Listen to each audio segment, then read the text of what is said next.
The conversation has taken center stage in the last 4 years, including a suit challenging the decision of the former governor of Kaduna State, Nasir Elrufai, bordering on the change in designation of local chiefs and their chiefdoms, mainly from the southern part of Kaduna State. Also in the conversation is the former Director General of the National Human Rights Commission, Chidi Odinkalu, who claimed the ex-governor persecuted Christians by signing the law which he said balkanized their traditional institutions. Reacting to this, the media aide to ex-governor Elrufai, Muyiwa Adekeye, had recently accused human rights lawyer Chidi Odinkalu, accusing him of lying and misleading the public over the actions of the former governor. In a swift reaction, leaders from the Southern Kaduna extraction countered Adekeye and used the opportunity to appeal to the current governor of the state to repeal the law and review several policies of the former governor, which they say are non-inclusive and discriminatory. The chief bears the name of his ethnic group. It is historical. That is something that has evolved based on our traditions, our customs, our laws, and the ways of doing things, our governance processes, our traditional governance processes. You understand? So Elrufai said, no, we must be like Hausa or Fulani chiefs. No, he didn't do it for political gain.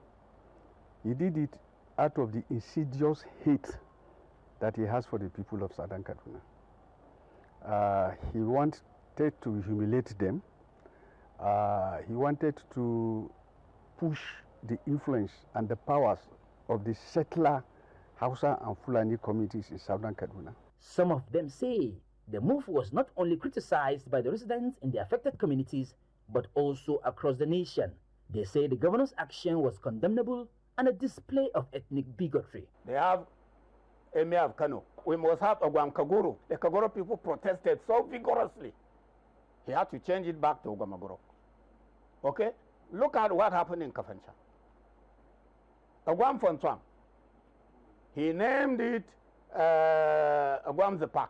We have rejected it. We, the community development associations, have rejected it. The communities of Southern Kaduna have rejected it. The village head of Zepak. Zwahu Bonat is a popular historian, researcher, and an expert on the history of Nigeria's Middle Belt region. He believes that actions like this can erase cultures and the way of life of ethnic groups if left unreversed. So, we have a balance of power.